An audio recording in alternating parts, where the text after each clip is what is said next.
Oh.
Look, I don't have a plan for today. I just came because I feel like this is my best therapy session. And if you're watching this later and you're a Canadian fan, this is your therapy session.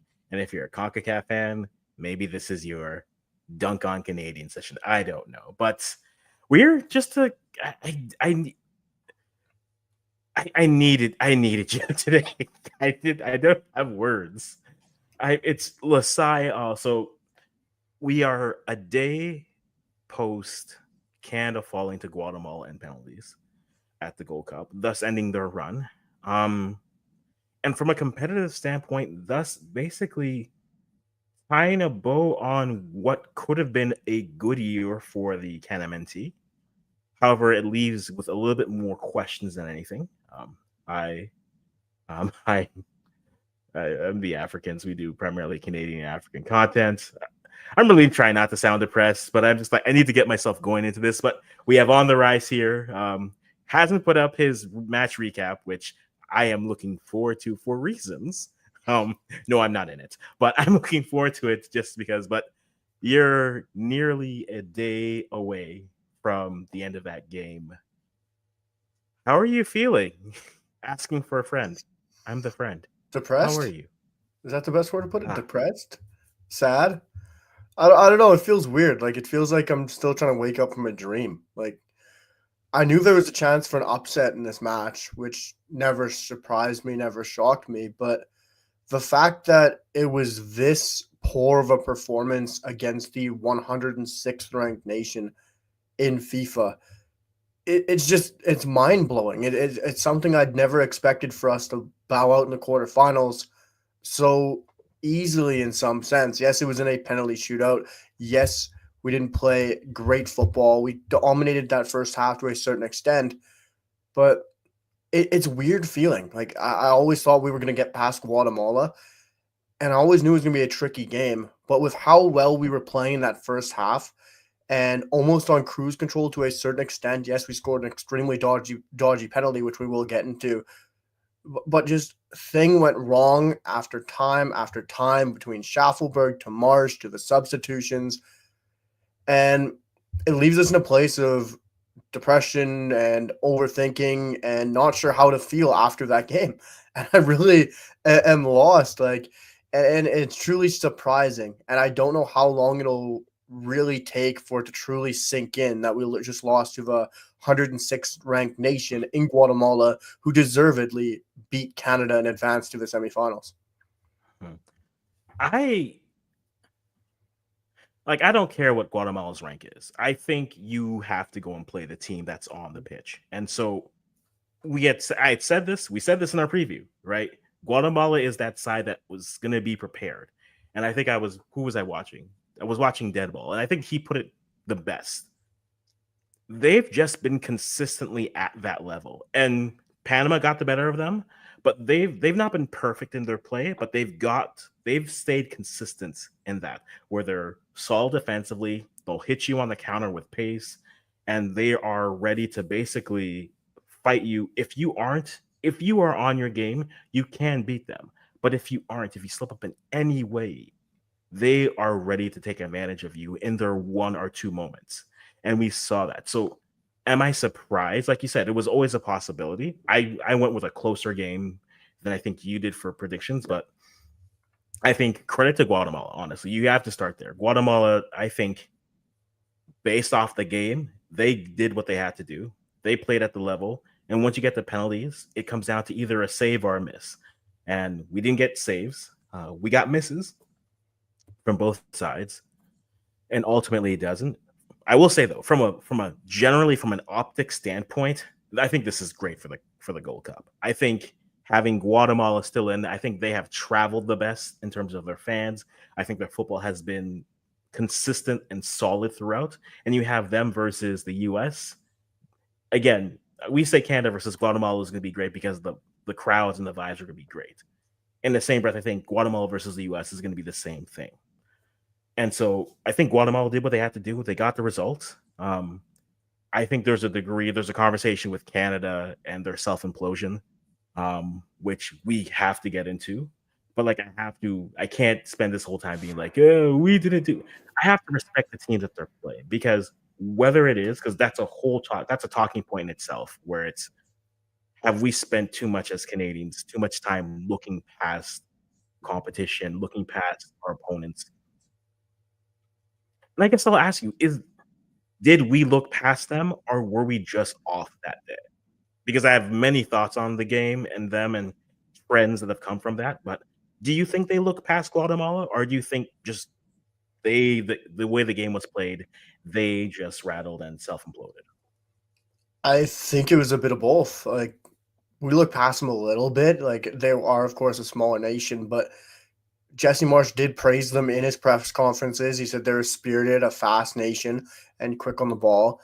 And I really was impressed with how good Canada started that first half. Like we had a ridiculous amount of corners early on in that first half, which is something that needs to be addressed. We did not score off a single corner, if I recall correctly, in the last few matches, and especially in the Mhm. last two games, the delivery has been very poor against Guatemala. Multiple chances on corner opportunities in this first half, and there's no opportunities from them.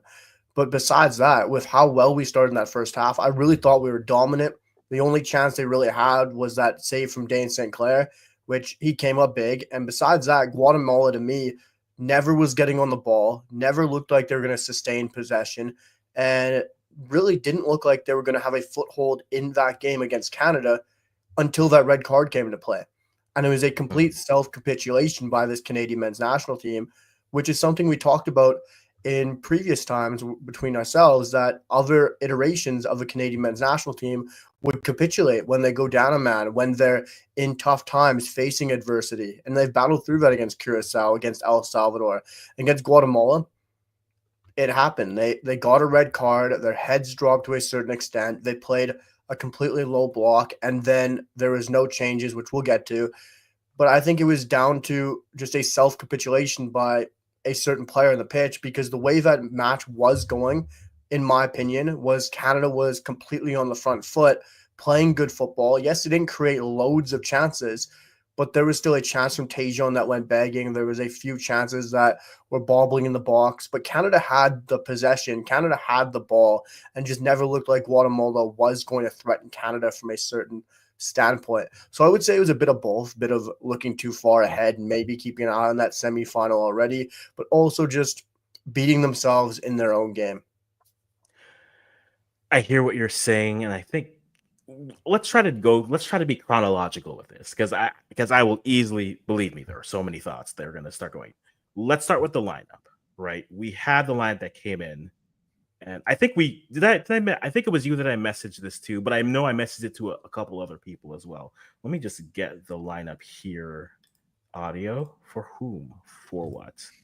Um, so lineup: St. Clair, Larea, Cornelius, DeFougerolles, Johnston, Choignard, Seeger, Schaffelberg, Buchanan, David, and Oluwaseyi.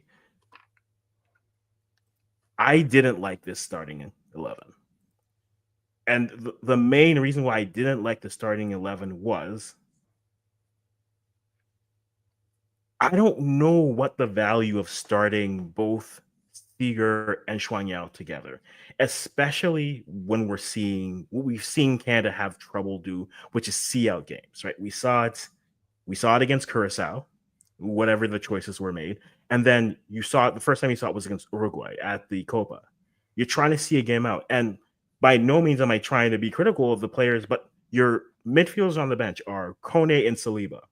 So if you have an event where you are up in the game, which they were, we'll get to the substitutions, but your substitutions in the midfield are two more offensive attacking midfielders. So if you're trying to shut it down, if you're trying to play a defensive block while you're hitting a player, I think now you're sitting in a situation where it's like, okay, you try to play defensive, now you've run ragged, and okay, we need to add some fresh legs here. And yes, you want some players to push back, but I think you could have started only Xuanyao. You could have started only Seager. I don't think that you should start both because in the game that you were playing, I think if Seager or if Xuanyao was on the bench and you're still up 1-0, then you bring on the other one and say, okay, let's shut this down. Let's play. We're going to be on the PK for 45 minutes. There's no icing being called. Clear the ball, keep it going until the game goes.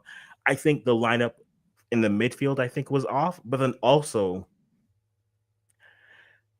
look, Tanny won us a penalty, but I think between this game and then also the game against Mexico. Now, the game against Mexico changes because one bad bounce, Raul puts it away, and now they're sitting back in that low block and they're trying to find. I feel as if we picked the wrong nines for the game, for the half that was played, right? If you thought the game, until the Mexico scored at Nations League, that game was up and down. And so Laren wasn't really going to be there for the pace. Tanny would have been a better suit for there. Or I don't know, Promise, or heck, throw Jebison out there because he has pace. We'll talk about him later. But in this game, the way the game was going, think of all those set pieces, and you mentioned the set pieces. You have all those numbers of set pieces, which they weren't clinical on, but that would be a better situation for Laren to be in. I just feel like we got the lineup wrong in the two biggest elimination games, that we'll say. And I think that hurt us ultimately for how the flow of the game went. And I think based off of what our depth is, we could have gone in better options. I think Saliba to start off this game could have probably done a little bit better. We were in possession. It wouldn't have changed too much until the red card comes. But I feel the midfield was off, and I think even starting Promise here would have been better based off of the amount of set pieces we had. Like you said, we were terrible at set pieces. And I think the game changes when Schaffelberg gets the red. However, the chances that we gave up, if you were objective in the first half, between the beginning till the double yellow, the game objectively could have been 3-1, right? The game could have objectively been Canada up 3-1. Tejan misses a golden opportunity where the ball gets them off of a cross and he skies it. In that situation, it's like, no, you make the goalie make a save. Even if you put it right at the goalkeeper, it's like, well, you made the goalie make a save. This one was, I mean, that's a field goal. Like, different sport, that's 3 points. In this sport, that's nothing, right? There's a situation where Joe David gets the goalkeeper out. He chips to the middle. Tanny heads it back center. It's cleared off. That's fine. But that's another opportunity you could have had. Guatemala on the counter, they came through. Dane makes the big save, like you said, and then we get the penalty. At that point, the game you could have objectively said the game could have been 3-1 at that point. And so for me, you look at the set pieces that we didn't really use. You look at the missed goal opportunities. Prior to Schaffelberg getting the red, to me, that's where I feel the game was lost because they had the possession. Guatemala gave them the ball and said, you know what? You break us down. And we were doing decent chances, getting in transition, but then also going. But to only be up 1-0 at that point, I think that to me is a little bit more, it's not more of a concern, but that to me was what I was focused in on more than say just, okay, you get to the Schaffelberg card and such, and then you get into that. How do you feel about how do you feel about the missed chances in the first half? The missed chances, especially the Tejan Buchanan one, is one that we have to look back on, really dread, because that's one that you have to be testing the goalkeeper, like you say, that has to be on target. And if he hits the target, it's probably a goal. How close he is, the power he's going to generate on that half volley, it's going to probably go in the back of the net if he can hit the target anywhere away from the goalkeeper. It was a great chance, a golden opportunity for Tajon Buchanan. And you could tell immediately with the way he turned away in disgust with himself that he knows he should be scoring. He knows he should be hitting the net, especially with the form he's in. And then you look at Tony Oluwase, and Tony, we can talk about the performances more in depth later if you want, but he had an extremely poor performance in my eyes. I still think he's a good, not great striker, but he had a very poor performance. He was really off. That header, I'm not going to say he should be scoring that, but he needs to be generating some more power to it. It was a good ball in from Jonathan David.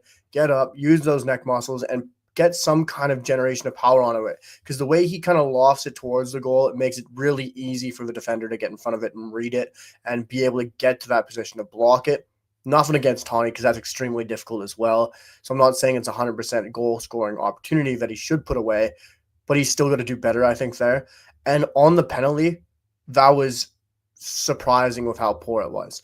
That is a very poor touch that he has there. I say it in my match reaction, it was almost like Romelu Lukaku with his trampoline touch. He receives it, and it bounces 3 or 4 yards away from him and gives himself not even a chance to finish, not even a chance to put the shot on target. And luckily enough for him, he gets bailed out by that challenge from Aaron Herrera that didn't even need to be made and wasn't even a penalty, in my opinion. We can get to the penalty shout, no penalty shout more in depth, but that should have never been a point of discussion. It should have been a great run from Tawny, an amazing pass from Richie, one touch, boom, finish, goal, end of discussion. Tawny's running away in celebrations. That's what Jonathan David would have done. It's probably what Promise would have done. So I don't know really what Tawny was trying to do with that touch there. It was way too hard. Opened himself up to not even have a chance at goal, and luckily was bailed out. But the chances for Canada, like you say, were there in the first half. They had the opportunities. And I know people might be talking about our lack of chance creation, but clearly we had 3 opportunities to go up 3-1 in that first half. But I do think, talking about the lineup, let's bring a bit of positivity into this. We did predict 10 out of the 11 starters in our preview for this round. So we got to take a little bit of positivity in this thing in the light of some depression here for us, right? Boost ourselves up a bit. And the one we got wrong was Nico Seeger. It was the heart of the midfield, and that is the point of contention in the big part of the lineup, which I think had a huge part to prove for Canada in this game, where games are won and lost in the midfield.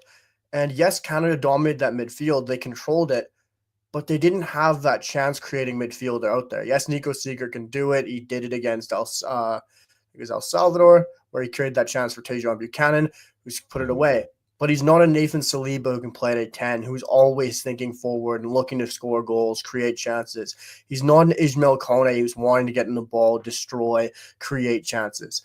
So that was a huge point that I agree with you massively that needed to be changed. We got our lineup correct. We just thought we would have seen a more attacking-minded midfielder alongside Stefan Eustaquio. Or not Stefan Eustaquio, Matthew Chouanier. That's how messed up my mind is after yesterday.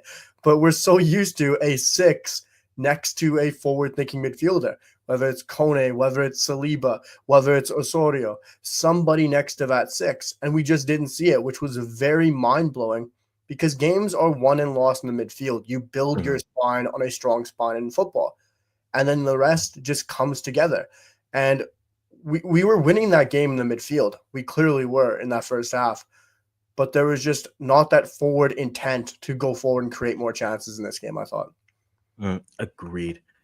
Now, the flow of the game goes well. Canada's up. I think Tajon grabs his hamstring at like the 28th minute or something. And I'm like, and at that point, I'm like, okay, well, I mean, Jaden's there. I mean, that's our only winger. Narrator, Jaden never saw the pitch. He never saw the pitch. But there's talk, and I think Thomas, who had put it out there, was just like, look, the El Salvador game was a rough, tough and tumble type of a game. And then once you got to this game, maybe they were on edge. Maybe they were a little bit tired of being kicked. Look, to me, the refereeing at this tournament has been consistently bad. But I'm not someone who's I'm not looking for them to be perfect. And like, I am consistent with this. If a kick to the knee is no foul or just a foul in the 5th minute, I need that same kick to the knee to be a foul in the 93rd minute. Be consistent. The only consistent thing the refs had were any contact in the box is going to VAR and is a penalty, right? Tillman and Oluwaseyi yesterday. If you touch them in the box, that is it. I'm not blaming the refs for this. I think the refs were what they were. So I don't have an issue with them. But what I do find with the side is that, and this is not just a Marsh problem, this is not just a Marsh regime. This team seems to be, they find themselves to invite themselves into the schmozzles a little bit too much for me.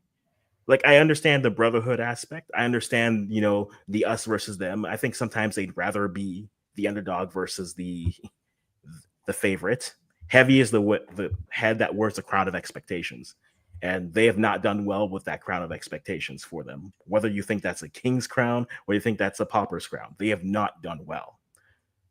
But it seems like they are easy to get under their skin with, whether it's the kicks, the nudges, the extra stuff, the CONCACAF-ness, as we would say. And I find that they're easy to draw into that. And at that point, once that's happening, it's they're in their head and they're not going to play. They're just going to play for the foul versus just playing through it. And in this region, that's a Tuesday for us, right? In this region, there's going to be shenanigans. So you have to play through it. But I find, and this is not just, they're being like Marsh. This was evident with Herdman. But the only difference was with Herdman, it was just like, oh, look at them, the brotherhood, they're coming together. We will celebrate this. I don't know if they've learned to properly channel that properly. And I think that's kind of who they are. I think on a good day, they'll be perfect. But if you get under their skin, I think they're easily rattled. Whether that's fair or not, we've seen it. We've seen Mexico do it to them. We've seen Guatemala do it to them. We've seen Curacao do it to them. We've seen El Salvador do it to them. Yes, they can play through it, but I think they're a little bit easily rattled, easily to get under their skin. And I think if you do that to them, then they're not playing the game that they can play. Now we'd rather get a schmozzle. We'd rather get everyone in. Hey, and I'm not saying don't stand up for your teammates, but at some point you have to play the game, and the refs are going to call what they're going to call, whether it's great or not. But I feel like they're easily drawn into that. What's your take on that aspect, that whole rant of me going through my therapy session? I think the refs are what they are. I agree with you. Like, it's just about consistency, and we know what to expect from the refs in CONCACAF now, and it's just no surprise. The casual supporters might be just taken back to this and getting used to this on TSN with the more exposure, and that doesn't surprise me at all. But people who are used to watching Canada, people who are used to watching CONCACAF, the refs are what they are. That's not going to change. And it was just nice to see some level of consistency, even though it wasn't great consistency at times. For me, it's just as long as you stay to a certain level, fair play. But we know what to expect from these refs in CONCACAF, and it didn't shock me one bit what we got from them. I just was expecting that Tawny penalty to get reversed with how poor of a call it was. But they laid that ground level. Any kind of contact, any kind of extra push in the box, it's going to get called, even if the attacker goes down. And they stayed true to that. So fair play to the officials on that, but we're used to the poor officiating in CONCACAF, and that didn't surprise me. When it comes to the team and the aggressiveness and not being able to control it, it almost is like it comes from above. It's like that aggressive nature from Canada, from our players in any kind of sport.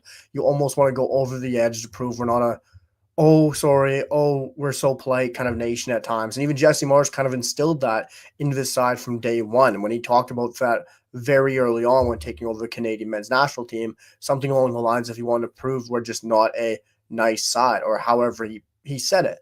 And it seems like this is just coming from above with Jesse Marsh and how excited he gets on the touchline at times, how into it he gets in the press conferences. Not all managers are like that. Some managers are more relaxed. Some managers are more chilled. We've seen that throughout this tournament with other managers, especially Aguirre from Mexico. His side might go over the edge, but he's a bit more relaxed and a bit more settled when it comes to on the touchline at certain points in time. Whether Marsh, I can't remember the exact call it was or when it happened, but he absolutely went ballistic on the sideline. I don't remember what exactly happened, but he went absolutely crazy towards the fourth official. I almost thought he was going to get booked. Mauro Biello had to step in like a bodyguard in a movie scene. It was Mhm. wild. Like, and that just seems like it's coming from the top to the players. And I'm not saying it's too much to a certain extent, and I appreciate the way Marsh carries himself for this Canadian men's national team. He doesn't want this side to get rolled over. He doesn't Mhm. want them to be embarrassed as a footballing nation. And I absolutely love that. He's showing his passion. He's giving it all for this Canadian national team. And that is something I'll always praise him, Jesse Marsh. But sometimes it almost feels like it's a bit too much, and the players carry that with them onto the field. And I'm not saying what Jacob Schaffelberg did is Jesse Marsh's fault, because it definitely isn't. That is down to the player and his own decision making. Mhm. But like you said, sometimes it almost seems like it bottles over too much to the players. Yeah, and like again, I think, and you'll get that from, but, and that's where I say I think that's just them. I think as a group, that's their identity. It's not Marsh, because they were like that with Herdman.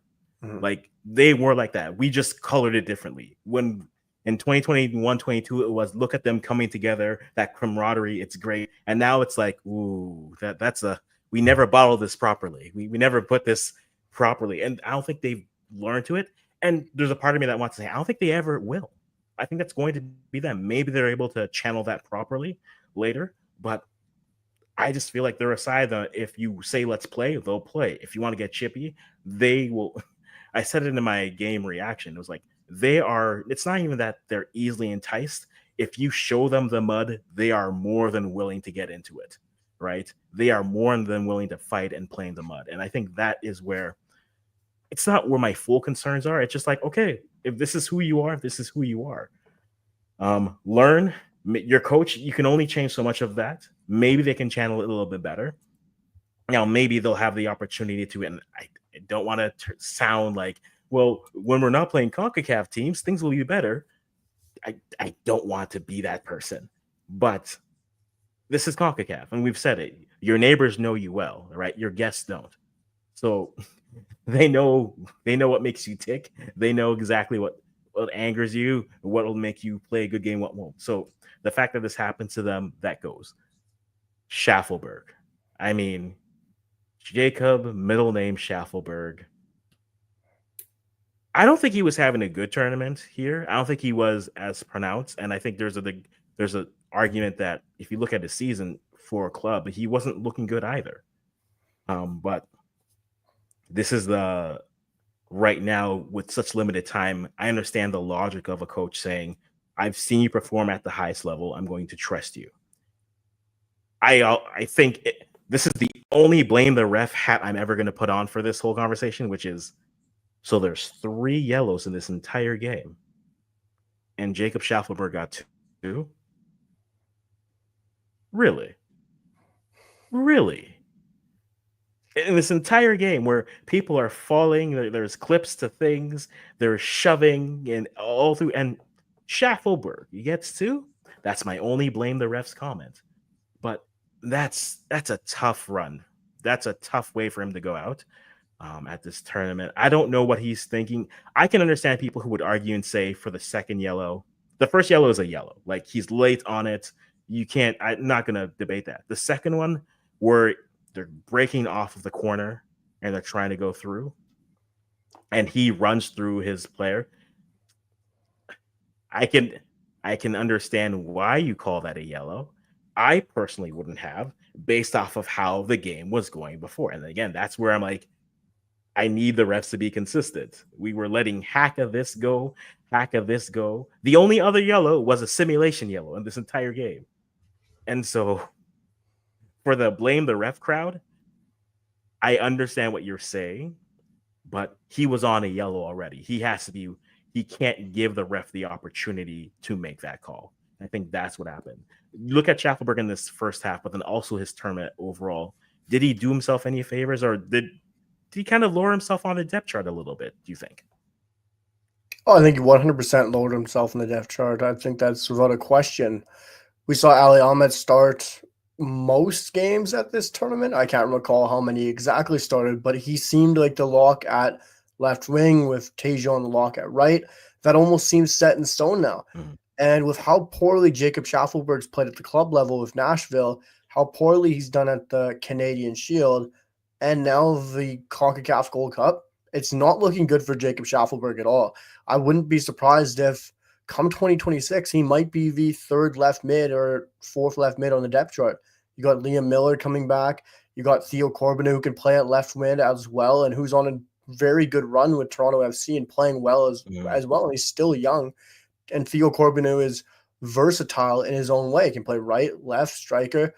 Besides him, this is a deep left-sided position. And the way Jacob Schaffelberg's playing club level, how he's lacking performances with the national team, there's a serious question around him and a big issue around Jacob Schaffelberg. And onto that yellow, you just can't have that sort of head loss when you're on a yellow card. I agree with you Mhm. completely.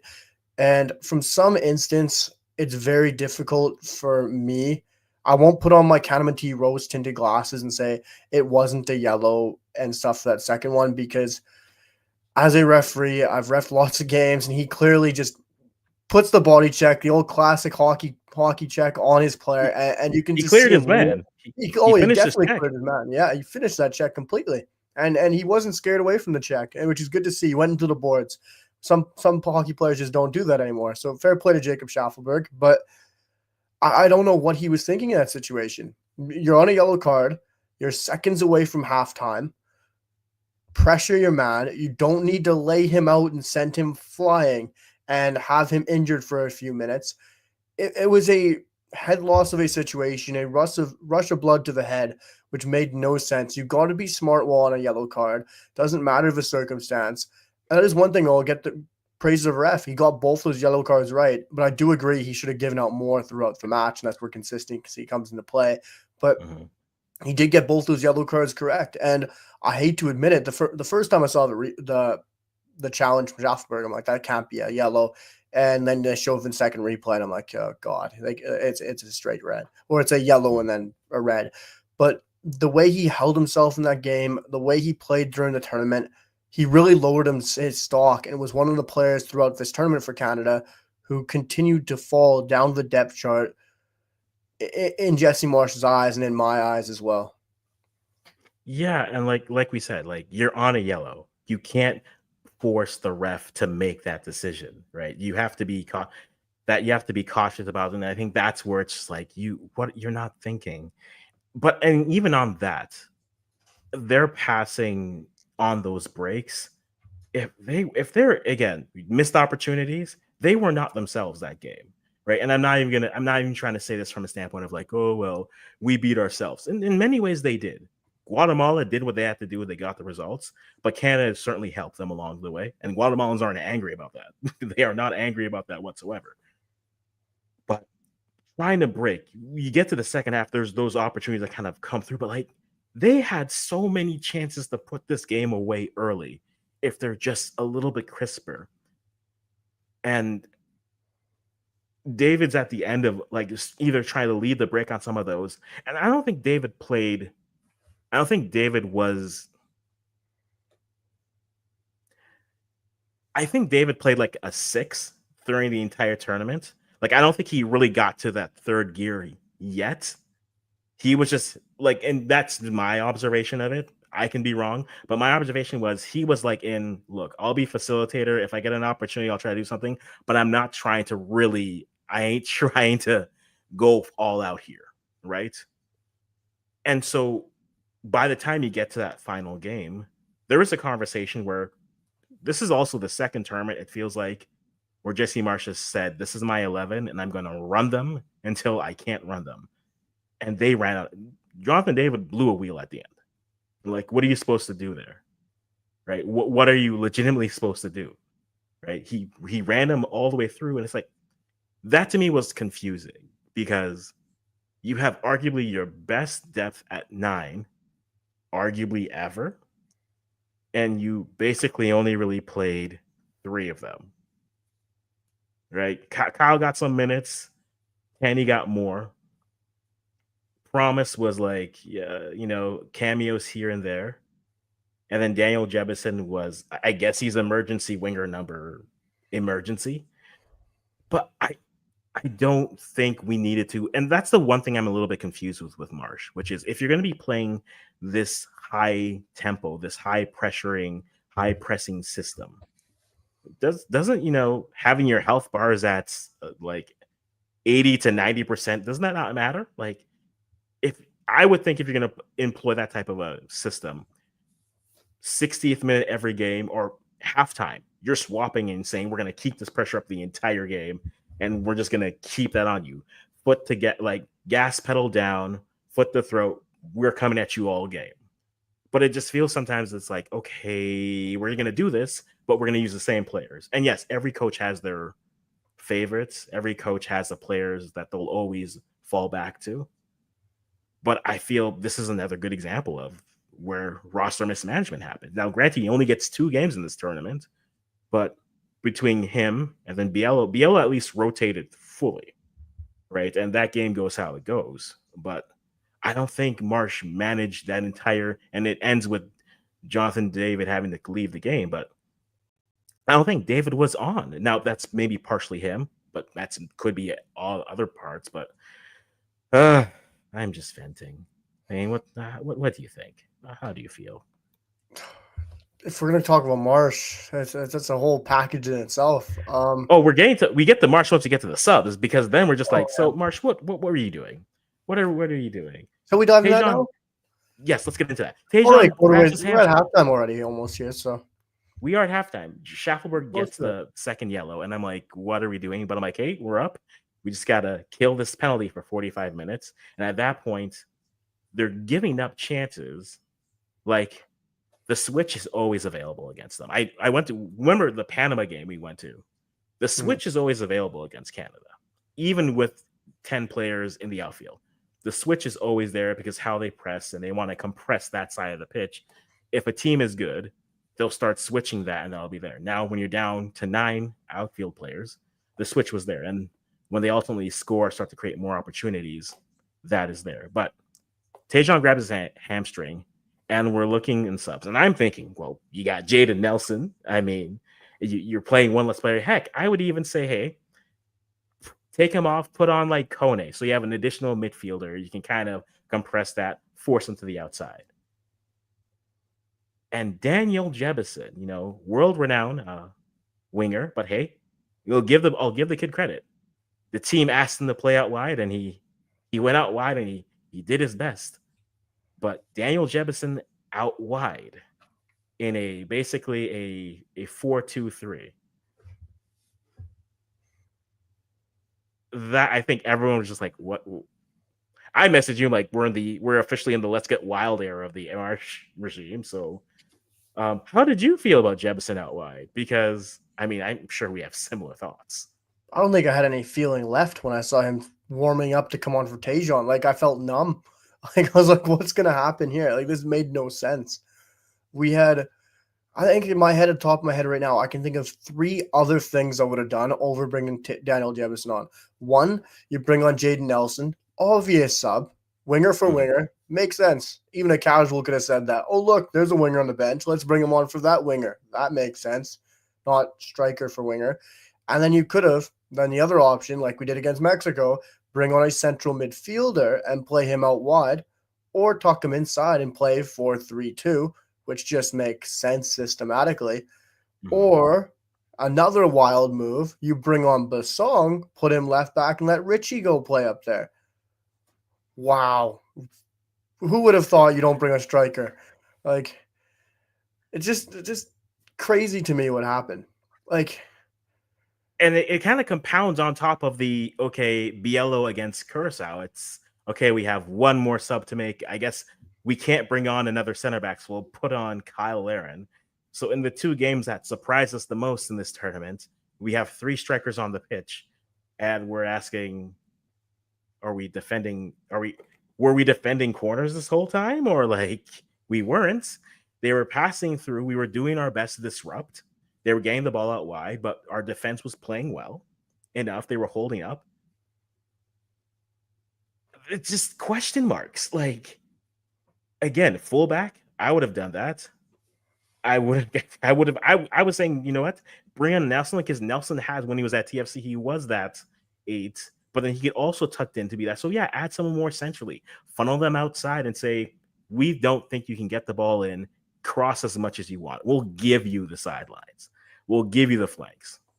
But they still wanted to pressure. They still want to push forward. And yes, I mean, Jefferson gets onto the pitch and he almost creates an opportunity, but his touch fails him.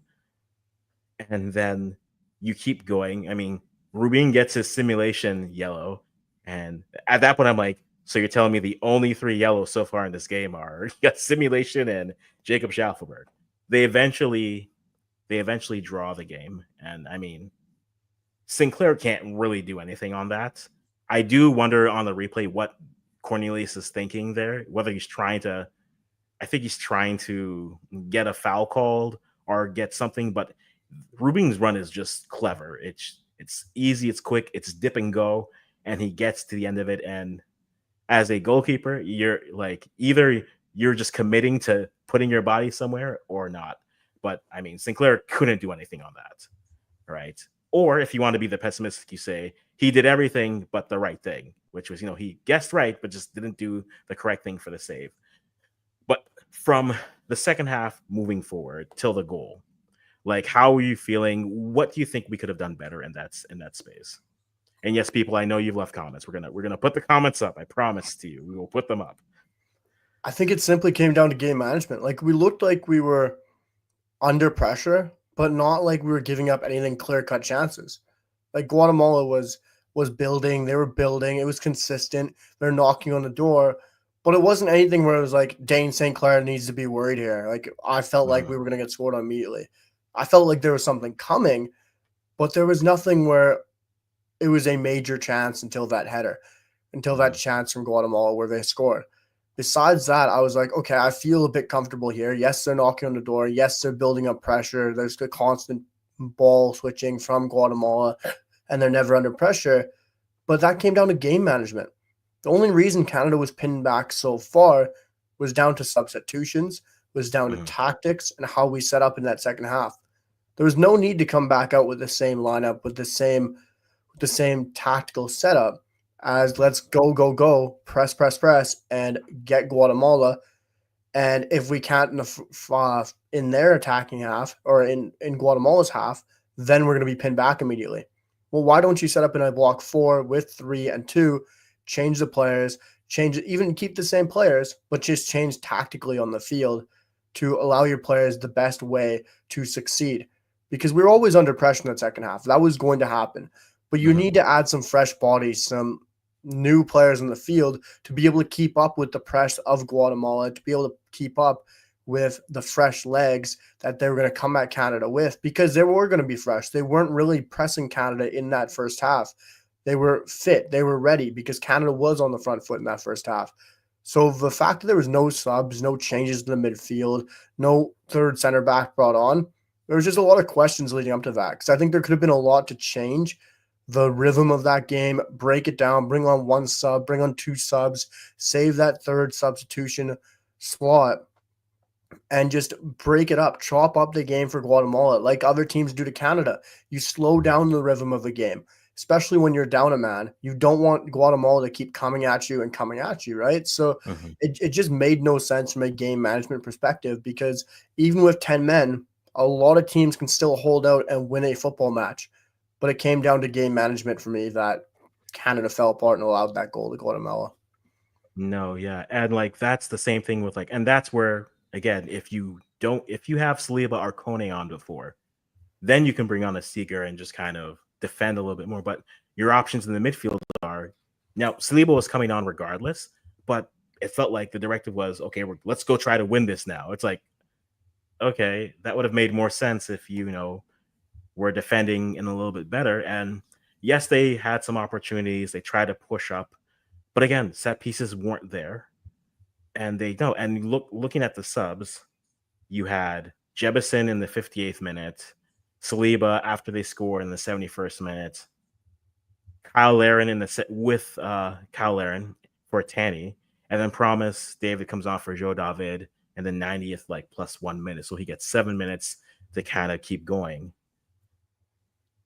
I don't understand those choices. Now it all starts with the bad. For me, it starts with a bad lineup, but then after that, then you're looking at it and saying, okay, lineup is gone. Okay, we can't do anything about that.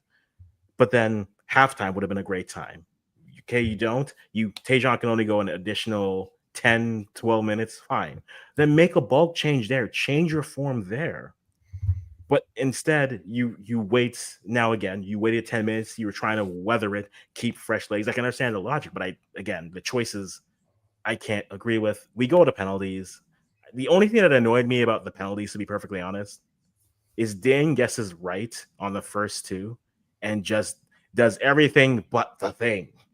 And I was just like, it was like also I was on the call, so I was like, you're like 6'4". Just take the bottom. Use your arm. And he guesses right the first two, and I'm just like, that's gonna annoy me. And the penalties were emblematic of their game where they had opportunities to put it away. Dane guessed right. But he gets a piece of the first one. The second one goes under him. I'm like, that should not be a thing. And then eventually we both miss. Laren misses one, but then Pinto misses his. And then Luke de Fougerolles hits the crossbar. They put theirs away. We're out.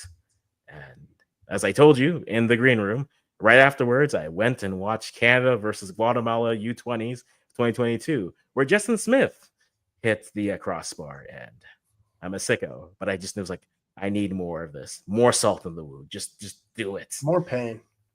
More pain. Let's get to these comments. Disgrace from Canada. Told you got y'all. Laren is washed. We'll get to the players because there's things to talk about the players. Laren, as a note, start players who will play in the World Cup, Jesse, is high as well. They're trying to figure stuff out. I think there's a conversation with players he trusts. Imagine St. Clair starting in the World Cup. I saw this a lot. People being like, well, I don't know why Max isn't playing. I'm like, Dane has been consistent. The same way that we described how Guatemala have been in the Gold Cup. Dane in the MLS has been like a solid 7, 8. His club form has been consistent. Max has had more peaks and valleys, I think. And I still maintain that Max should have, if he doesn't break his leg in the MLS finals, I think he's our best goalie going into 2022. Will they start him? Probably not, because brotherhood, and we got this. It was the Lifetime Achievement Awards at that World Cup. Thanking the teams and that's the coach. They decided to do that. But I feel like Max's best opportunity would have been that 22 World Cup, because he'll have a great season, Copa America. But even like the Copa America run he has, by the end of that MLS season, James Pantemis is because of the goalkeepers and the coach, Pantemis is a starter. It's just odd. And I don't want us to turn to a team where we say, I mean, your club form is bad, but you have a great record for Canada. We've lived that life. We don't need to live that life. Form should matter. And so I don't think he was bad. But if people want to complain and say, why didn't this player get more? They should have given him the Curacao game then, and then gone from there. Decided from there. SAR-FC, well, every Canadian is raging at this point. After the Curacao game, you knew something was up. The Curacao game was just such an odd game because they should have won it. I go back to that game right now. Yeah, we're not ready for that. We're trying to. I mean, this is therapy, so maybe we do need to revisit that game and say, did we ignore the signs in the Curacao game? Did we ignore them? It was a rotated team, but it was also a different manager at the same time. Exactly, and I think so that's as many where signs we can get. Like, yeah, it's a different side. Agreed. I do agree with that. No more competitive fixtures for Canada unless they make another mini tournament. Well, they will have the Canadian Shield, so 2 for 2 for trophies made by us. They're back on the board. Back on the board, baby. Okay. He has passion, yes, but I think that the team, we said it earlier, I think the team don't know. I think you can get under their skin easily. They've been that. Like, even the one where where Jebison gets hip checked on the side. Like Jebison just walks it off and just like, okay, look, we got to keep playing. The entire bench is clearing. I'm like, I get it. It's been building up the entire game, but you're trying to win this game. Like, it's also you're in trying some to of go the ahead. players' DNA. Like Richie just loves to get into it. Tajon's not scared of it. Alistair's not scared of it. Like it's happened for years. Mm-hmm. Yeah, and that's why I'm saying, like, people who want to say, oh, they take on the energy of the manager. I'm like, no, this is their energy. They were like this with Herdman, but we called it passion and grits, and it's we Brad Marchanded is what we did, right? When he's on your team, you love him, but when he's on someone else's team, Really he's throwing dirty. hockey references today, are we? Listen, okay, my We're down Sabres bad. have been We're terrible. down bad. I was making hockey analogies. They're like, are the men's national team are they the Oilers or the Leafs? I'm like, they're the Leafs. They're just the Leafs. They play a style, but once you get to the playoffs, you get under their skin and they're done. And that's it. The boys learn. We'll talk about players. I guess that'll be it. When is Canada going to step up? I think the funniest thing for me, at least, was Canadian fans and Panamanian fans were yelling at each other over like who deserves more respect and who's better. And all that to just have possibly Mexico versus US in the finals again. I'm just like, all that yelling for this again. But hey, that's penalties. I guess I should ask you this. Do you like the format going straight to penalties and the no additional time for the Gold Cup? How I they've think it's give adapted and it? take, right? Because if we win, we're saying, okay, that's great. Our players aren't gassed after 30 minutes of meaningless garbage minutes of running around. Because in extra time, how often do we actually see goals? Usually teams are so conservative that they don't want to lose the game in extra time. And it's really a hindsight thing. If you win, you're glad you don't have to play the extra minutes. And hindsight's a lovely thing that we talk about on this channel all the time. We really do. We really do.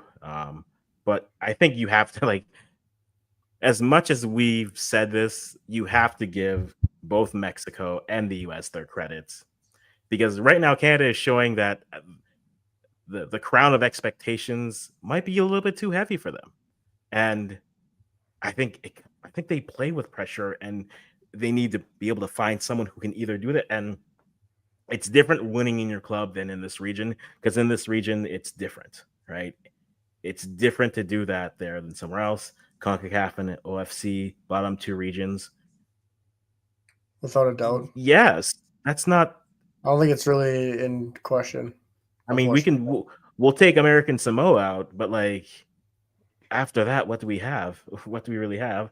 Canadian Shield, Canada feeling pressure. I think they are feeling pressure, and I think, I mean, if you look at the thumbnail, they got to the Nations League semis and played what we thought was their worst game of the year, and then they get to the quarterfinals and they self-capitulate.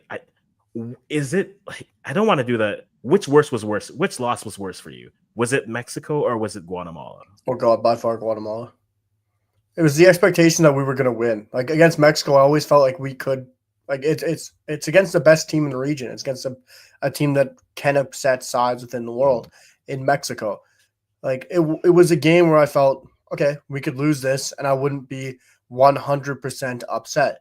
But with the Gold Cup, we had our best team available to us, and we're playing a side in Guatemala, albeit respectfully, had a great tournament, are still having a great tournament, but Canada shouldn't be losing to a Guatemala. And I don't care how poorly we're playing, the game management, Canada should be able to get past Guatemala, but the pressure got to us, and we seemingly did not deserve to win that game. So for me, it had to be the Guatemala loss.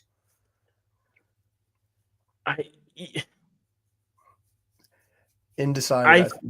I'll say the Mexico game, and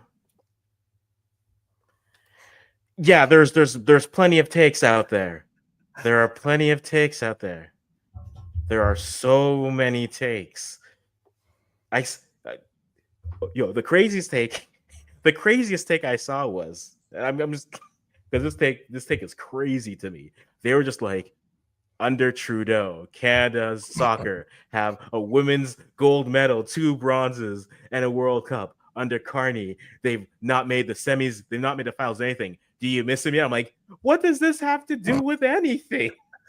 What are we Yo, Wasn't we're broken. Milan Boyan at that rate. Bring back the pants. Bring Yeah, them back. But Crepol's gonna throw them on for the next tournament. I not to say that the Guatemala side isn't a bad loss, but there's no excuses for the Guatemala matchup. I mean, there's no excuses for the Mexico matchup. You had your best team, right? You walked into that. Everything that people may have had issues with, I think, where you'd say maybe they spend too much time looking ahead. And I think that's fair. Now, sometimes that's just the questions that are brought up. Like if people say, oh, you're looking past the competition. If everyone's always asking you about Wednesday and it's Sunday, yes, you can redirect it, but they're asking you about Wednesday. I think they can be a little bit more focused. I think we've spent too much time you can argue we spent too much time yelling and talking about how we can't wait to play we've been pining to play the US in 2 tournaments and none of it and those matchups haven't happened, right? US in the finals for Nations League. Well, 3rd place was fun. We might play them in the semifinals. Well, one of us will be there. Like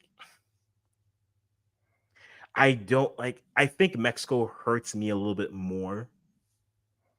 I don't want to lean on we were missing players, but I think you had your full team against Mexico. Now, granted, you had as full as you could have versus Guatemala. Stacchio not being released, I think, plays a role, not the major role. But think about this. Like, who are players you think their stock is down after this tournament? Because I think I think I can think of a few players, and whether it's health or whether it's just performance, we need to talk about it. But against Mexico, I think they had their best side. And Mexico outcoached them in that game.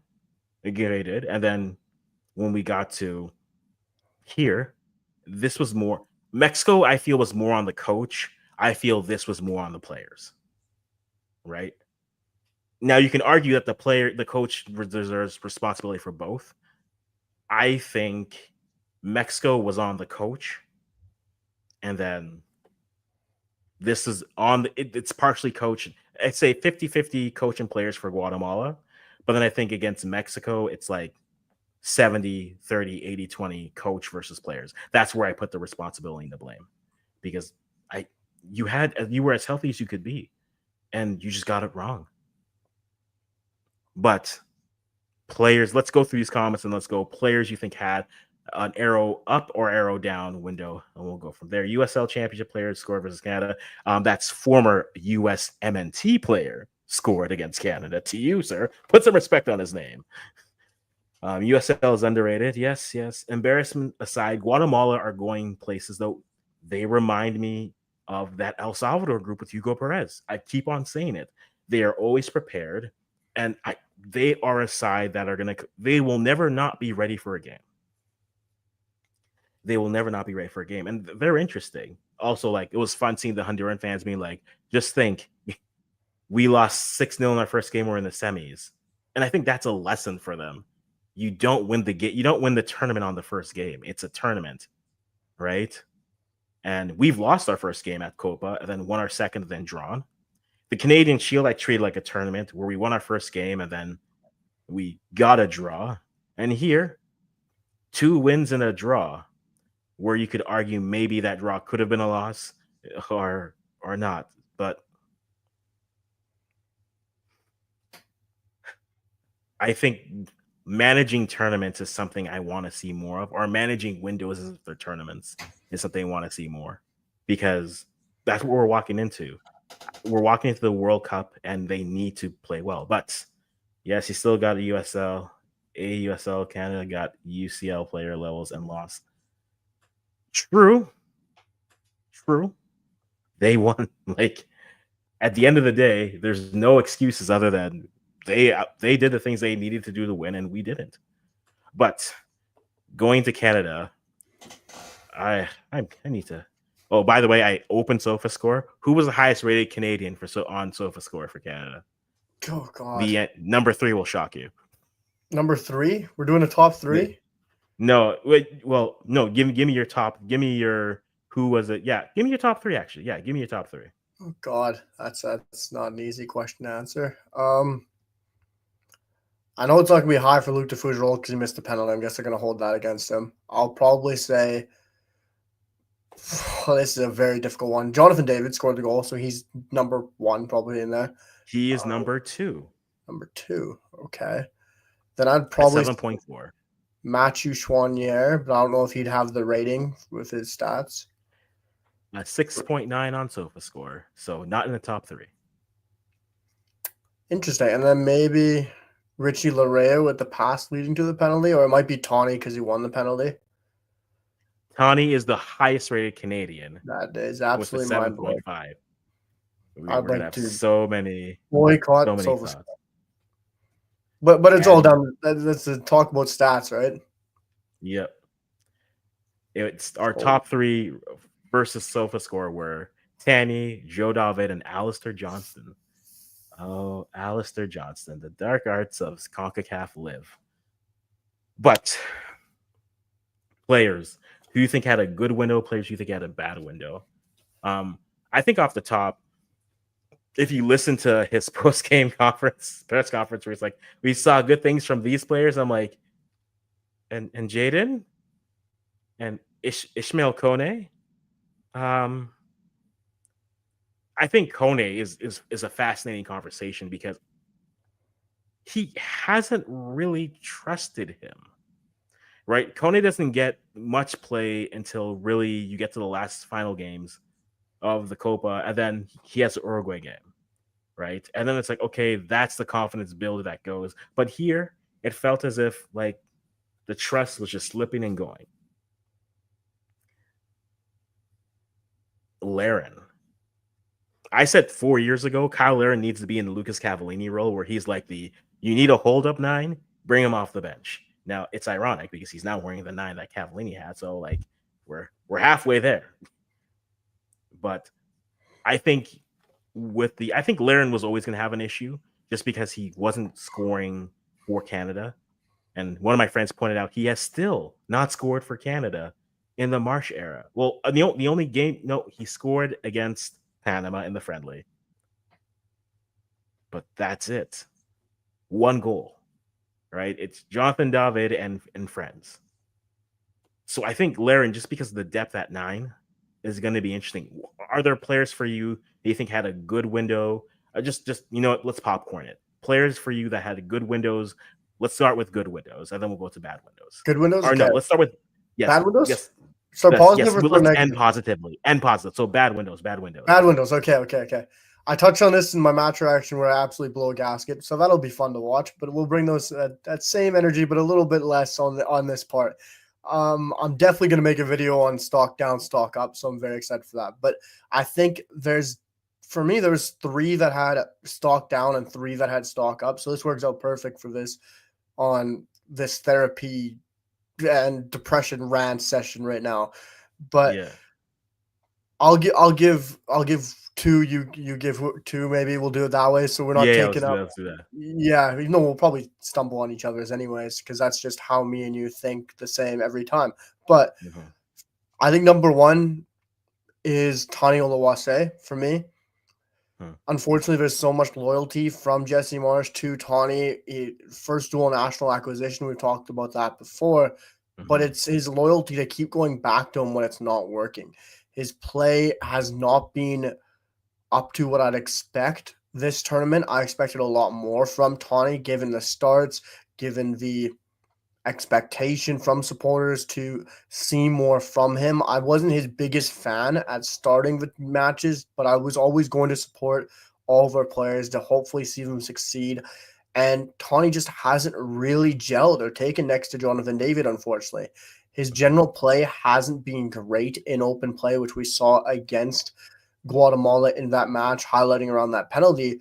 And outside of that, yes, his general runs have been great. Yes, pressing from the front has been good, which might keep him in this lineup for Jesse Marsh. But he hasn't been able to put away some chances. He hasn't been able to be clinical. Yes, he had a fantastic finish against Honduras. But besides that, he hasn't really showed up to the mark. And I've been quite disappointed and down on his stock in this tournament, even though I don't know where Jesse Marsh's stock would be on Tani Oluwase after this tournament, especially earning him that penalty and getting so many minutes in this tournament. I don't know where Jesse sits on Tawny, and especially how he played the striker pool throughout this tournament, fielding 3 of them in more than one game, which is wild to me. But he clearly wants to get his strikers involved. But I think it's a decision that we have to figure out who plays next to Jonathan David. I don't think it's Tawny. And my other one would probably have to be Jacob Schaffelberg. And we already highlighted it earlier in the live, so I'm not going to spend too much time on Jacob Schaffelberg. But I really feel like come 2026 for me, it's a bold shout. It's a wild shout. I think he will be the 3rd left winger on this depth chart. And it wouldn't shock me one bit. Ali Ahmed's a lock there to start now. He has been playing fantastic for the Whitecaps, played decently well for Canada at this tournament, even the Canadian Shield. And behind him, I think it's Jaden Nelson already. And then you also got Liam Miller coming back. This could be a depth chart with, if Schaffelberg doesn't continue to wake up or play better for Nashville, he could seriously plummet down this depth chart. And I wouldn't be shocked for a minute if he does. Good shouts. I think Schaffelberg definitely there's a beetle in my basement. I don't know what's going on. It's wild. Let's get wild. It's CONCACAF. CONCACAF. No, I think those are 2 good shouts. I think for me, I don't know how good of a run Richie's had. And I don't know if he had necessarily a stock down window, but I don't know, like, and it's, look, the player hasn't been fully healthy this year, so we haven't seen him healthy there. But, like, and we've always had this conversation. I am someone who emotionally divests. Like, after 2022, I'm like, okay, yeah, we're at the World Cup, cool. But 2026, like, who needs to be starting? Who can we get? Can we get other people to come in? And the conversation, I think, out wide, we've seen enough to know that, look, Davies has to be a fullback. I know the conversation has popped up a bit when we saw Seager at right back, and then you saw the players saying, well, maybe this will let us put Davies up at the no. Just no. As a just as a fullback, I don't think he has the legs for a full 90. I think a solid 45 if you need it, especially I think I look at him, I would trust him as a player to bring off the bench to let's see this game out. that a solid 45, maybe a 60 if you need to. I don't know if he has the 90 legs anymore. And yes, this is more of a depth chart, which means our fullbacks need to look. I was surprised by how good Basong looked. So give me some more Zoran Basong here, and let's see what that turns into. Derek Cornelius wasn't bad. I don't think he was great. He wasn't bad. And the emergence of Luc de Fougerolles opens the door now for what do you want to do at that second center back. You got me. You got me good. You got me. Well done.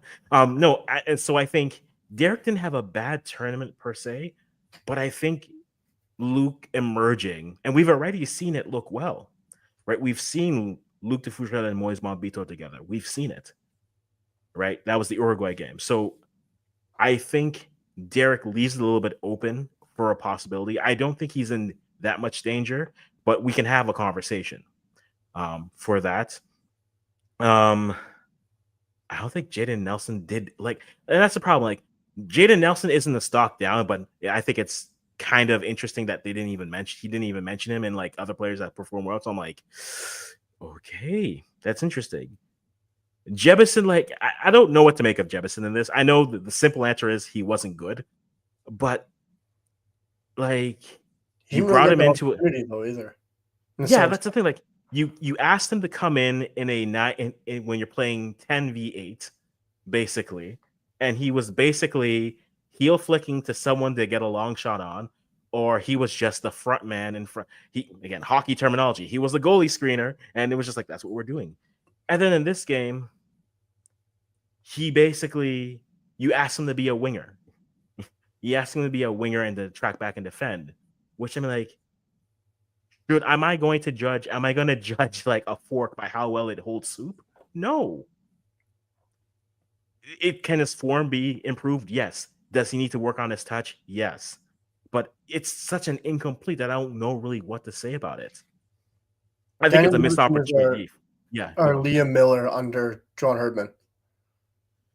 No. The correct answer for that is Dare Cornelius with John That is Herdman. fair. I just remember Liam Miller getting thrown into like situations that would never see him succeed, like Jamaica away. He'd finally get an opportunity. Terrible pitch, never getting the ball. Then there was another match he got thrown in, wrong position, and it just went south.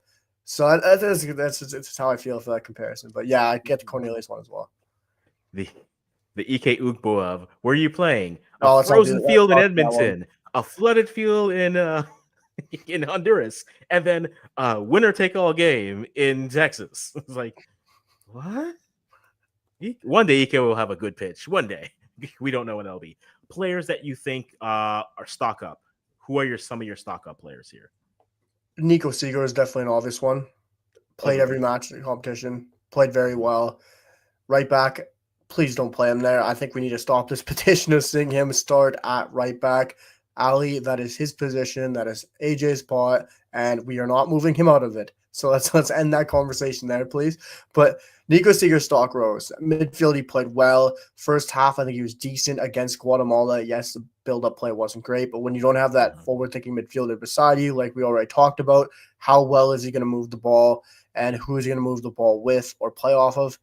So for me, Nico Seeger's stock definitely rose throughout this tournament. He was good going forward defensively. He showed his versatility playing right back, playing at the heart of the midfield, which was very exciting to see.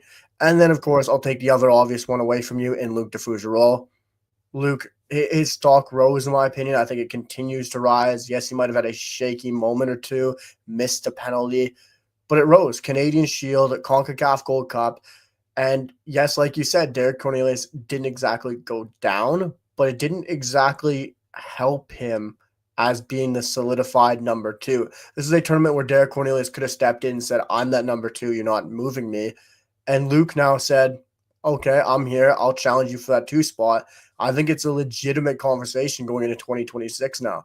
We talked about in the green room, as I told you, Facundo Medina, the center back for RC Lens, just signed for Olympique Marseille for $22 million. And this is a side that is going into the European football that, of course, going to strengthen. Also brought in Egan Riley from Burnley. Two center back additions already brought in by Marseille. Derek Cornelius wasn't in really the best 11, quote unquote, for Roberto De Zerbi at the end of the season. And now they bring in two center backs. There's a big talking point there around Derek Cornelius, I think, and his club situation. Well, on the one hand, Luc de Fougerolles had that same situation. And if he gets a loan deal, I wouldn't be surprised if Luc de Fougerolles can play his way into this starting 11. But I think those are two players, and Seeger and Luc de Fougerolles, who rose their stock for me. Agreed. I think Saliba definitely got his trust up with the coach. I think first midfielder typically off the bench. I think that speaks a lot. Now, granted, he is in the transfer window, and he is moving, so maybe give a little bit more shine and send it off. But I think Saliba definitely, I've had Adam's been on him for the longest of time, and I've been in there with him. But you see the tools, you're like, oh, and in that second half where he gets onto the pitch, starts to counter, and then whistles that shot across the frame of goal. I mean, at that point, I was like, this game's gonna be crazy. So Saliba counter goal, we might as well get nuts there. But I think him getting play also. Side note, hey, Nico Seeger, go to Anderlecht too. Go there too. Give me the midfield of the future present. Give me the midfield of the future presently. But I think those would be two. Promise is an incomplete because I don't know what happens. Maybe, yeah. And I think fascinatingly, the 9 position will be so fascinating to watch as they prepare because, I mean, Jason Russell Rose out here scoring goals in the MLS. Theo Bear. The problem is, I think and now you trigger something because then we'll ask you the ultimate question later. they have too many nines which are like the same type of player to me, right? Bear to me is your perfect Kyle Larin replacement. But then you also have like Promise David, who's like Promise is right there, right? I think if you look at tools and potential, you look at Daniel Jefferson, you say, okay, it's the tools. We're banking on the tools and the development of the player to turn into something. He's not quite there yet. That's fine. Kyle Larin is Kyle Larin, and then I don't know why he doesn't rate Jason Russell Rowe because I feel like he's the best replacement for a Jonathan David, right? And or if you're not gonna, if you don't think that's there, Ishmael Kone is right there. Like if you want him, you want a forward who plays like a 10. Why don't you have a midfielder who plays like a 10 and let him do that? But we will. I think the 9 will be fascinating. I had some friends who were like, maybe we have to make a run at Luka Kolyosho again on the wing. I'm like, I mean, one last dip on the transfer market, sir. What, sir? I'll take Bring him in Biancheri. and bring him in, and well, Biancheri is more of a Joe is another 9. We don't And need Joe that. David replacement. Yeah. Yeah. We'll see. Who do we have in the Gold Cup finals? You know what? I want more salt in the wound. Just Do I do have to it. think about that anymore? Like, Yes, you do. We have to be professional, and we have to do it. So give it to me straight here. I think. Look, I think it's funny that we are 2 games away from. We had Panama and Canadian fans yelling at each other, and now we're just going to get potentially U.S. versus Mexico. I would love Guatemala to make the finals, but then like all this to have Mexico win again. I'm not even upset. I'm just annoyed that we did all this for that, and it's like, so you know what? I'll give you what I want. What I want is I want Guatemala versus Mexico. Give it to me. You know what? that's Go what all you the way, want? Guatemala. Go all the way, Guatemala. You don't want Go Honduras? all go all the way, Guatemala. Go all the way. Look, Luis Palma is going to score against Mexico. Now, will it matter? We don't Yes, know, right? please. Look, we've seen a Honduras team beat Mexico, but it was in Honduras. So, and then when they played in Mexico, it was a different game. So I think Honduras, they've been platooning Kyoto and Luis Palma. Maybe they need to just say, hey, like, we'll try to keep the score low for the first half, and then the second half, go for it. Kyoto on the pitch, Palma on the pitch, go after it. I think that would be great. I would like look the desperate the watching the world burns version of it is like give me Honduras and Guatemala in the finals, but That's what we want to hear. Mexico have just been like Mexico's group pushed them a little bit more. Like that's why I thought Costa Rica could beat the US. And if not for a missed penalty, they may have been able to do it. But Mexico survived that group. And so I think they know how to play and get a gritty win. Honduras is on a heater. Since that loss, they've just got the results they've needed. They beat Panama in penalties. So maybe they're feeling like their team of destiny right now. So I don't know. Look, what my heart wants is Honduras versus Guatemala. What I think we'll get is USA versus Mexico. What I'll compromise with is Guatemala versus Mexico. So give me my compromise. Who do you have in the finals? I'm gonna slap down everything exactly that you said. I expect to see U.S. Mexico.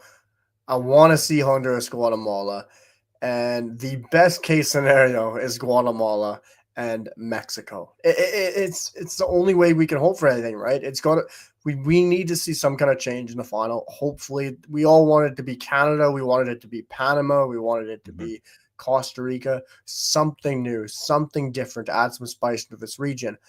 And I think it's exciting to just see Guatemala into semifinals. I think it's exciting to see Honduras in the semifinals, even if it is Canada, putting away those tinted glasses. It's great to see those nations making it. But I don't know if they can get past these two sides right now. If any of them stand a chance, I think it's Guatemala. I think Honduras might push Mexico to penalties. It wouldn't surprise me if they do. And I think Mexico just have that resilience, they have their experience. I wouldn't shock me if they get to the final. I just expect Mexico to be there no matter what. But I think if there's going to be an upset, it would be Guatemala with the run they're going on, the support that they're going to have in the stadium as well is going to be absolutely massive on the ride they're running right now. And the confidence they're going to have. Beating Canada, that team's going to be on such a high. And they're of course not playing USA's best team. They're playing their B/C team. And I don't think Guatemala will be scared to play a U.S. side in the U.S. So I really think if there's going to be an shock and expectation that we don't see coming, will be that game. But I have the exact same predictions as you. I didn't so I didn't realize we were in the Scottish League here. So, you know, that's true. We're just tired of it. But hey, every team comes in thinking they have a chance. Well, it wouldn't be a surprise for you to be like, yeah, I would support Rangers over them. Yeah, I would. Yeah. Straight up, I am a Rangers fan. Not even hesitance. No hesitation. No, I'm not wearing blue for Rangers, but and we meant to do that. I'm wearing Celtic, you wear Rangers. That was planned.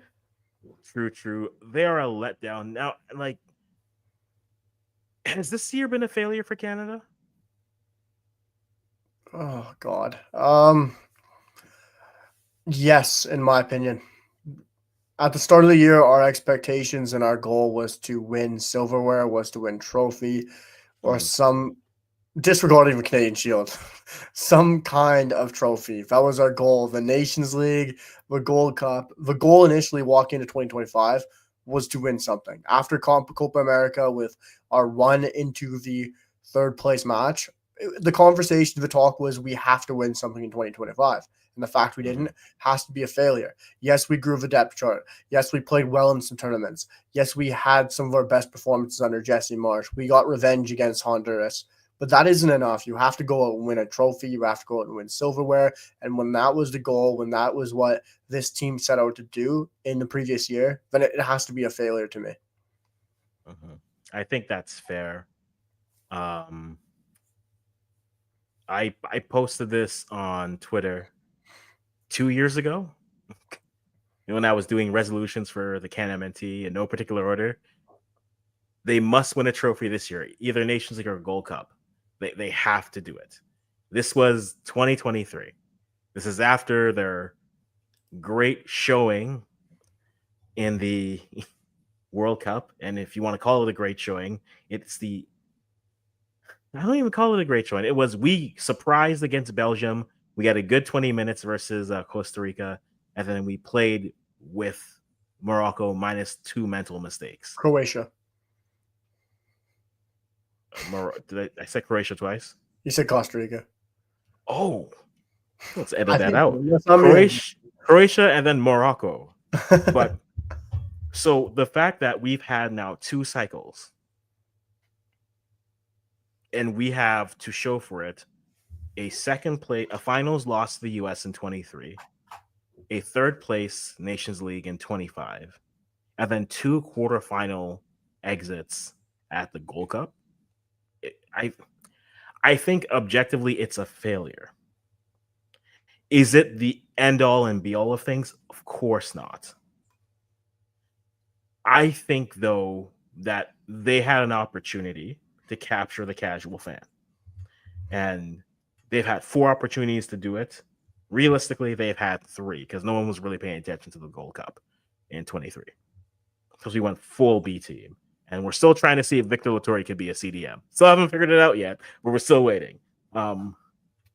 So I agree with you. I think it is a failure. It's not the end of the world, but it's a failure as in it's a missed opportunity. It's a great missed opportunity that we could have taken advantage of, but we didn't. And I think, yes, like you said, we've learned about the depth. Yes, we've found new players. Hey, we had arguably our greatest recruiting class in ever, right? Since what, the Junior Hollett days, or getting a little known Portuguese midfielder playing in Mexico called Stefano Eustachio. Like, outside of that, yes, but on the pitch, we needed to come away with something, and we've come away with nothing. Fun fun fact: Canada soccer as a whole have won 2 trophies this year. None of them on the men's side. That's that. If you told me that was the year, I'd be like, "Ooh, that's gonna be a tough year." If you told me Canada soccer's winning 2 trophies this year, I was like, "Okay, probably the Gold Cup and then something else." But like the women won futsal for CONCACAF, and then the women U20 won the CONCACAF championships as well. And then both the national teams have won trophies and at mini tournaments for things, Pinatar Cup, Canadian Shield. Woo! Let's go.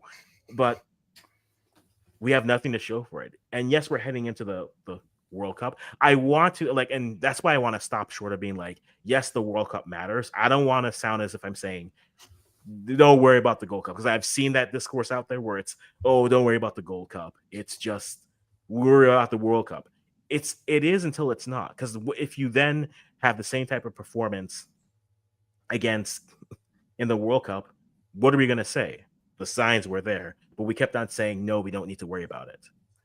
I think this team needs to do a better job of either handling their emotions, or just saying, guess what? We're going to play hot. We're going to play angry. And then we're going to go from there and just play. Forget the refs, just play. Because they are easy, and I feel like I've said this like 8 times. It's easy to get under their skin, and I think the region knows this. The region does know this. Thoughts on the friendly versus Colombia? It's a friendly. They have what? They have Wales, Romania, and then Colombia. One more. I have in Canada as well. I have an inkling that it's going to be Colombia, US that window. Don't ask me why. We're already there. I think it's going to be. I think they're going to try to go Canada, US in that window because they only have one friendly announced. But that is their schedule coming up. They have.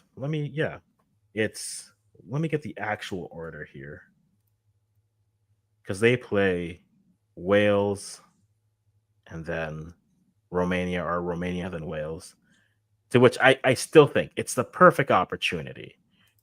We can have the Theo Corbeanu. Yeah, the Theo Corbeanu Bowl, right? And then we can have the Jamie Knight LaBelle Bowl. Yes! At least we got some positivity back in alive. Yes. The Confederations Cup returning. Is it coming back? I don't know. Based off how the Club World Cup is going, FIFA's done everything but bring that back. They're like, what Confederation Cup? What was that? Was that the Arab Cup? We'll give you that. No, we want the Confederation Cup. What? A multi-expanded Club World Cup? We'll give you that. No, we just want the Confederations Cup. What's that? You want big games to prepare for the World Cup? We'll give you an expanded field? No, we just want the Confederations Cup. Though I do like the windows there. I was asking someone here, has CONCACAF reached the level where, I know, now I'm just spitballing questions. Have we reached the level where we can expand the Gold Cup, or do you think 16 right now is the right amount of teams? I think we could expand it, but I think 16 is still a great number, especially in the summer when players are already humming and hawing for some of the bigger nations if they want to come outside of Canada. You look at Mexico's side, you look at USA's side. Mexico had a great team, but you look at US, their side's still depleted. They don't want to come. They don't want to represent their nation. That's a completely different argument on passion and do they want to represent their nation. But I think 16 is the right number, because then you're just going to get flooded with games. It's going to be too long of a tournament for some circumstances. And then we get back to the conversation of where do you host all the games? Is it going to be in Canada? Where is it going to be? Because then I'm sure we're going to be seeing other bids from other nations going to get turned down, all in the States. And then you're going to have more stadiums being needed for this tournament. Then you're going to be back to the back-to-back game conversation, because then you'll probably have to do that for this tournament as well. So I just think 16 just makes sense right now. It's that sweet spot in between where we could expand and couldn't. I think I think this has been one of the better competitive Gold Cups across the board. I think the last two have been, well, no, not last year, because like St. Kitts got like kicked by everyone. But I think this has been a good competitive Gold Cup. Like Group A was competitive, but then like you look at a team like Dominican Republic or Suriname, I think they both played well, but just weren't there. I think they need to stop inviting Asian guests. I mean, give another CONCACAF team a chance. Like, there's no need for that. Like, there's honestly no need for, like, I mean, I know why you're doing it. I mean, it pays to have friends. See what I did there. But like 16 CONCACAF teams. I was looking at the additional teams, and like, I don't think you can stay competitive that far, because it's like if you take the qualifying teams that went in their legs, right? You get to maybe 20 teams, and then after that, you're looking at the level. You're like, ooh, is this going to be competitive, right? But like, I agree, Sam. Like, Nicaragua's there, Puerto Rico is there, Guyana is there, Grenada would be there, and then like Bermuda. And then once you get past that, then you're just like, okay, we can get to 20, but can we get, because if you're going to expand it, you have to expand it to 24, so you can do some third place finishers, and you go a round of 16, then a quarterfinal, then a semifinal. So I don't think they're there yet, though. With the expansion of the of the World Cups that is happening, I think you can make the argument for it. Because when they expand, like the first time they expanded to 32, people were concerned. Even on the women's side, people were concerned. We're like, they're going from 24 to 32. I don't know. And that's just because the US decided like to put 13 on Thailand. But then afterwards, that was a good competitive one. A 48 team World Cup is really going to push and test that. Chris Smith, good to see you as well. But I think maybe if you expand it, this would be my compromise. If you expand it, do it every 4 years. Right? You can then put the emphasis on Nations League in between. Right? You have a Nations League cycle in between. But then if you're going to expand it, have it every 4 years and make it a pinnacle event. Right? Just make it a pinnacle event. And I understand the logic why people don't want to expand it, but go for every 4 years, make it something that we circle. That way, okay, yes, you have Nations League that happens, and then from there you go from there and you're fine. But c'est la vie. This has been a good therapy session. It was definitely needed. I feel much better. Now I'm gonna yell and rant on your video, because I'm gonna see everything you're saying. Like, no, it's okay. It's okay. I was speaking right after the video.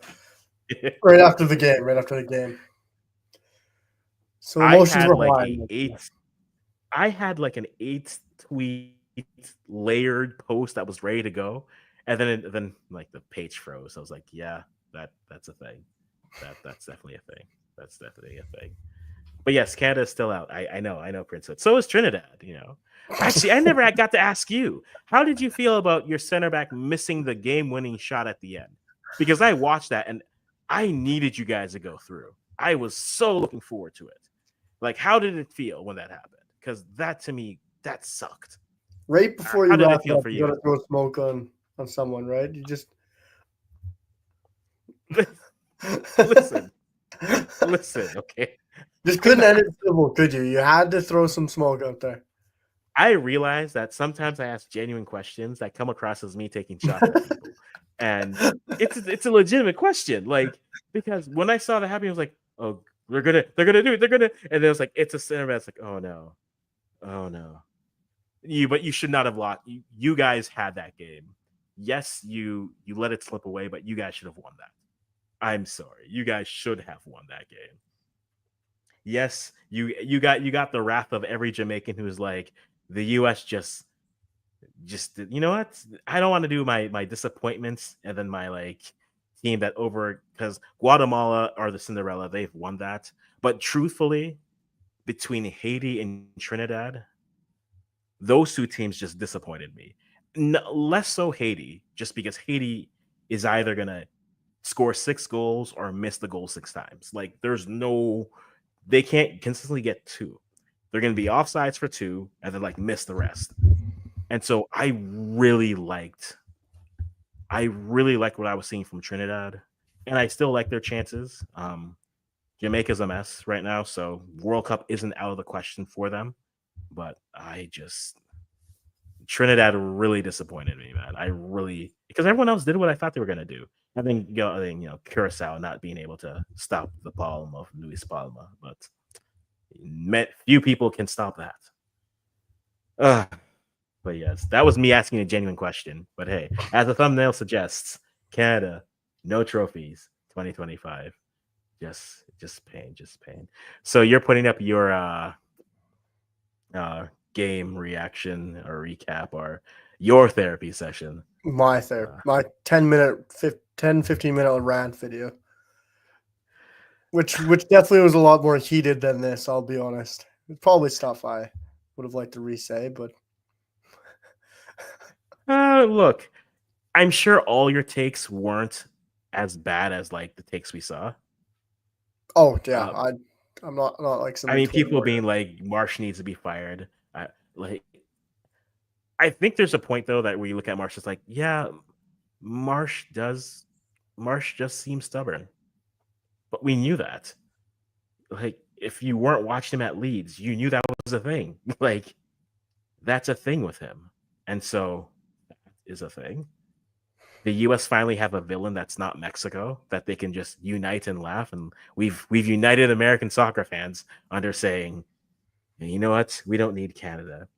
And like, I think the funny thing for me is who had a worse Gold Cup based off expectations. Oh, come on now, really? It's not even close. I think we answered That's that. not even close. That's not even a conversation. Okay, that could be a conversation, but Canada.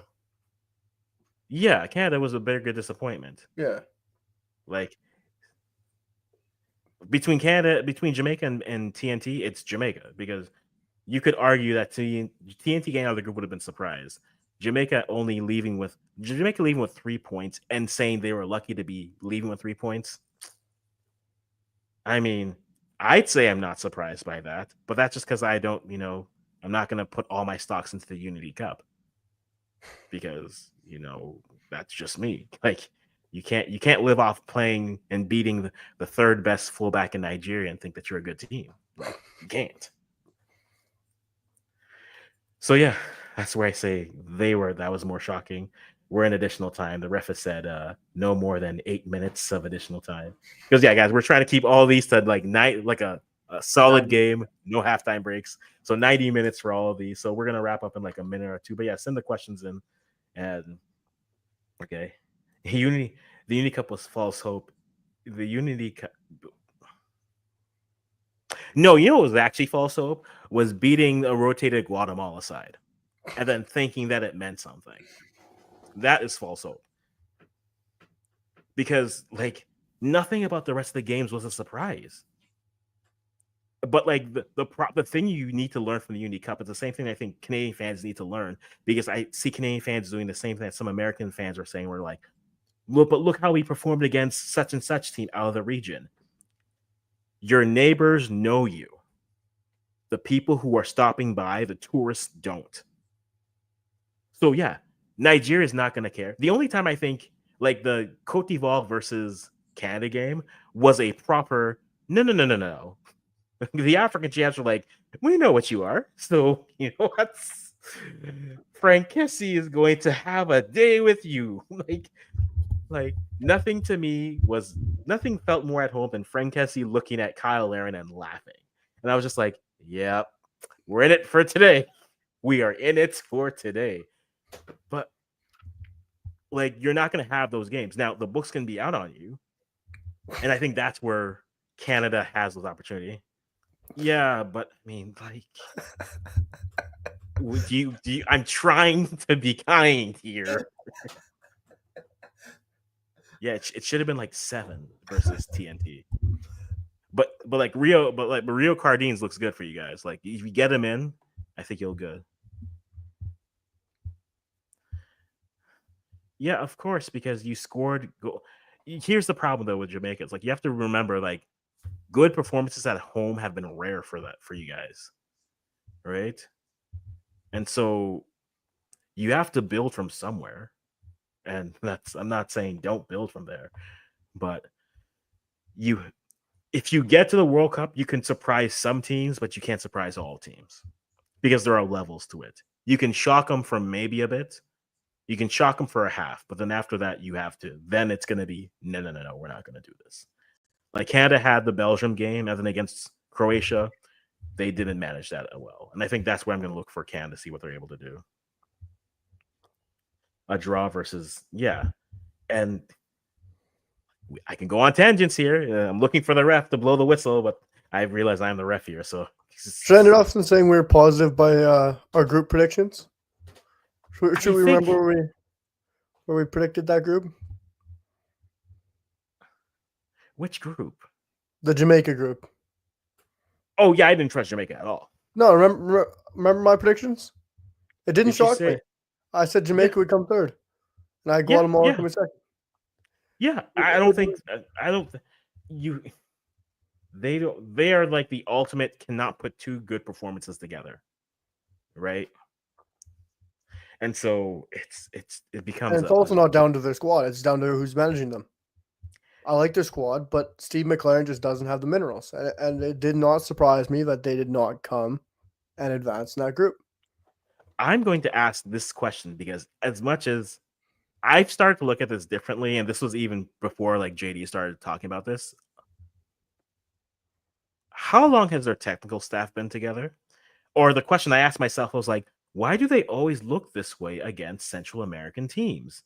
And then I was like, let me take a look at transfer market and see who is on their staff. And then I look at the dates on the staff, and I was just like, wait, you've been there since 2017? Oh, and you've been there since 2021. This is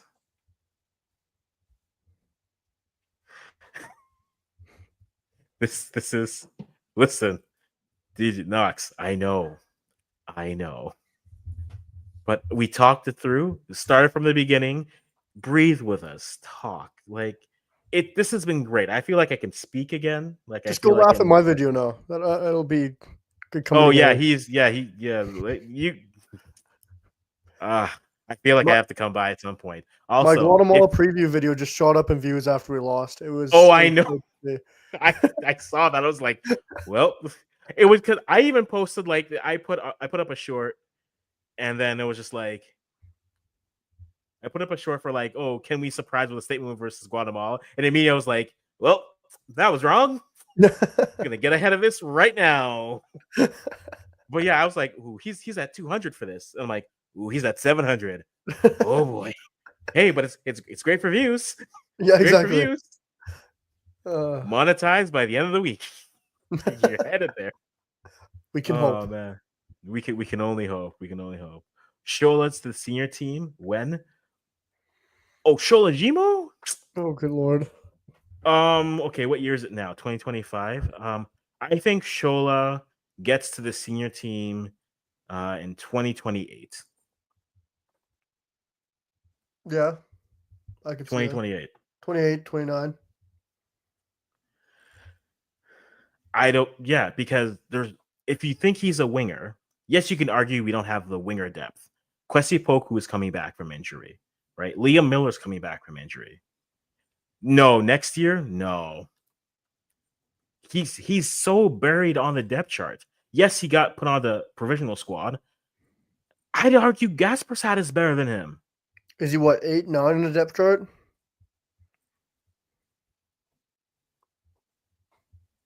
Once he goes Europe plus Poku out, nah.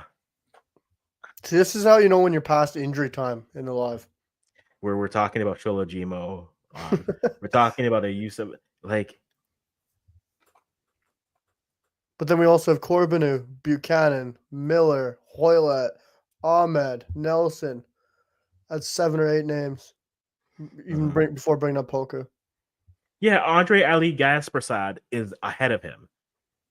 And I think, and like, you know what, I'm gonna break the cardinal sin with him.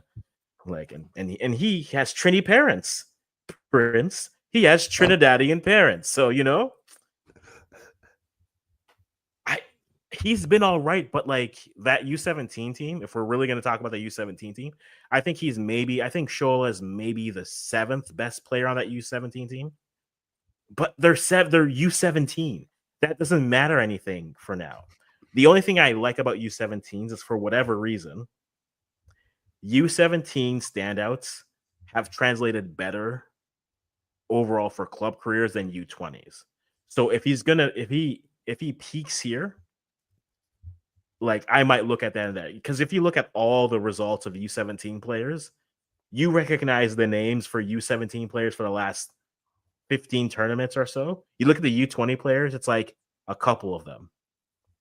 Right? You have Messi in Toronto, and it's like that's like probably one of your bigger ones coming through. But the U17s, that to me is like a better indication of your development going through. Well, guys, we're having a Mexican 8 additional minutes, which means until the ref kind of feels like it. So we're at what, 14? What? Hector Herrera has just scored, and they're up now 2-1 over Canada in the semifinals. Weird. You know what? I'm gonna be a sicko and watch all the painful losses. Show a proper baller. We'll see. But we'll wrap it up here, guys. Thank you. If you're late to this, rewatch this, enjoy us complaining and, you know, getting through this therapy together. I considered changing the background music to something therapeutic and just be like, you know what? Whale noises or something. Through this. Yep. You are a skilled tradesperson. I am a skilled tradesperson. Yes. Good times. But guys, the Gold Cup goes on. Canadians not included. We talked a little bit about that. So make sure you just go to On the Rise. We'll have his reaction out. Our hopes for the final is Mexico versus Guatemala, because you know what, Guatemala, go all the way. Just do it. Finish the job. Finish the story like Cody Rhodes. Finish the story, and we'll go from there. All right, guys, we'll wrap it up from your end. We'll see you when we see you next. I'm about to like take a day and then get into Women's AFCON. So, Ghana, don't fail me. Ghana, don't fail me. Please don't fail. I'm not sure.